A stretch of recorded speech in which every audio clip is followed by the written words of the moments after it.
তো অনেকে মনে করে থাকি যে স্বপ্ন হচ্ছে নিছক একটি স্বপ্ন বা এটা কল্পনাপ্রসূত বিষয়। মুমিনের জীবনে বা বিশ্বাসীর জীবনে স্বপ্ন শুধু নিছক স্বপ্ন নয়, বরং এটা মুমিন জীবনে অনেক অর্থবহ এবং তাৎপর্যপূর্ণ। মুমিন জীবনে এটা একটা ভালো স্বপ্ন হতে পারে আল্লাহ তাআলার পক্ষ থেকে কোনো ধরনের সুসংবাদ কিংবা দিক নির্দেশনা, কিংবা হতে পারে বান্দার প্রতি সতর্কবাণী।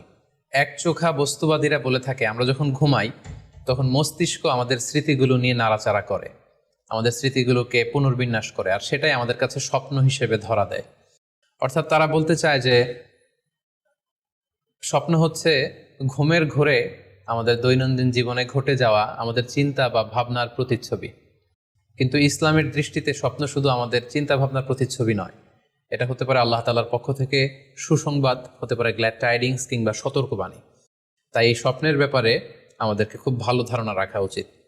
সাইয়েদনা ইউসুফ আলাইহিস সালাম তিনি সবচেয়ে ভালো স্বপ্নের ব্যাখ্যা করতে পারতেন।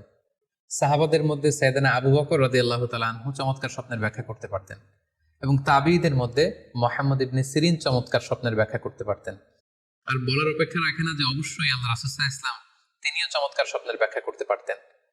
সহিহ মুসলিমে, সুনানে আবু দাউদে একটা হাদিস এসেছে যে আল্লাহ রাসূল সাল্লাল্লাহু আলাইহি ওয়াসাল্লাম ফজরের সালাতের পরে তাসবিহ শেষে সাহাবাদের কাছে জানতে চাইতেন যে গতকাল রাতে কে কি স্বপ্ন দেখেছো আমার কাছে বলো, আমি সেই স্বপ্নের ইন্টারপ্রিটেশন তোমাদেরকে জানাবো।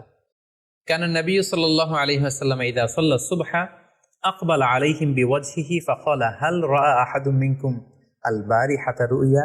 সহিহ মুসলিমের বর্ণনা, ফজরের নামাজের পর তিনি প্রত্যেকদিন জিজ্ঞেস করতেন গতকাল রাতে কেউ কি কোনো ভালো স্বপ্ন দেখেছো, কেউ কি কোনো স্বপ্ন দেখেছো, আমার কাছে উল্লেখ করো, আমি এটার ব্যাখ্যা করে দিব। সম্মানিত শুধু আমরা বলছিলাম যে ইউসুফ আলাইহিস সালাম খুব ভালো স্বপ্নের ব্যাখ্যা করতে পারতেন, এবং সূরা ইউসুফের 111 নম্বর আয়াতে ব্যাপারে আল্লাহ উল্লেখ করেছেন সাইয়েদনা ইউসুফ আলাইহিস সালামের কথা, যে তিনি বলেছেন রব্বি কদ আতাইতানি মিনাল মুলকি ওয়া আল্লামতানি মিন তা'ওয়িলিল আহাদিস। মানে হে আমার রব, আপনি আমাকে রুলিং পাওয়ার দিয়েছেন এবং আপনি আমাকে you taught me how to interpret the dreams, কিভাবে স্বপ্নের ব্যাখ্যা করতে হয় এটা আপনি আমাকে শিক্ষাদান করেছেন। এবং সূরা ইউসুফে আমরা জানি যে 3টি স্বপ্নের কথা সেখানে উল্লেখ রয়েছে। ইউসুফ আলাইহিস সালাম নিজেই একটি স্বপ্ন দেখেছিলেন ছোটবেলায়, তারপর দুজন প্রিজনার ইউসুফ আলাইহিস সালামের সাথে জেলখানায় ছিল, তাদের 2টা স্বপ্নের ব্যাখ্যা তিনি করে দিয়েছেন, এবং মিশরের তৎকালীন যে রাজা কিং, সেই কিং এর স্বপ্নের ব্যাখ্যাও সাইয়েদনা ইউসুফ আলাইহিস সালাম করে দিয়েছিলেন। সাহাবীদের মধ্যে সাইয়েদনা আবু বকর রাদিয়াল্লাহু তাআলা আনহু চমৎকার স্বপ্নের ব্যাখ্যা করতে পারতেন, এবং আল্লাহ রাসূল সাল্লাল্লাহু আলাইহি ওয়াসাল্লাম মাঝে মাঝে ইচ্ছা করে আবু বকর রাদিয়াল্লাহু তাআলা আনহুর কাছে স্বপ্নের ব্যাখ্যা জানতে চাইতেন, এবং আবু বকর রাদিয়াল্লাহু তাআলা আনহু নিজেও মাঝে মাঝে ইচ্ছা করে রাসূল সাল্লাল্লাহু আলাইহি ওয়াসাল্লামের কাছে বলতেন যে ইয়া রাসূলুল্লাহ, এই স্বপ্নের ব্যাখ্যাটা আমি করি। আল্লাহ রাসূল সাল্লাল্লাহু আলাইহি ওয়াসাল্লাম তখন আবু বকর রাদিয়াল্লাহু তাআলা আনহুকে স্বপ্নের ব্যাখ্যা করার অনুমতি প্রদান করতেন। এক্ষেত্রে আমরা আল খাসাইসুল কুবরা, জালালউদ্দিন সুয়ুতির লেখা, সেখানকার একটি বর্ণনার কথা উল্লেখ করতে পারি, যেখানে আল্লাহ রাসূল সাল্লাল্লাহু আলাইহি সাল্লাম আবু বকর রাদিয়াল্লাহু তাআলা আনহুর কাছে একটি স্বপ্নের উল্লেখ করলেন। বললেন, আবু বকর, আমি গত রাতে স্বপ্নে দেখেছি যে তুমি আর আমি দুজন মিলে দৌড় প্রতিযোগিতা করছি, এবং দেখলাম যে আমি তোমার 2.5 গজ সামনে, তুমি আমার 2.5 গজ পেছনে। অর্থাৎ আমি এই দৌড় প্রতিযোগিতায় বিজয় লাভ করেছি এবং তুমি আমার 2.5 হাত পেছনে। এর ব্যাখ্যা কি হতে পারে? তখন সাইয়েদনা আবু বকর রাদিয়াল্লাহু তাআলা আনহু বললেন, ইয়া রাসূলুল্লাহ, আমার মনে হচ্ছে যে আপনি আমার আগে পৃথিবী থেকে বিদায় নেবেন এবং আপনার ইন্তেকালের 2.5 বছর পরে আমি পৃথিবী থেকে বিদায় নিব। অর্থাৎ আপনি আমার 2.5 বছর আগে পৃথিবী ছাড়বেন আর আমি আপনার 2.5 বছর পরে পৃথিবী ছাড়ব।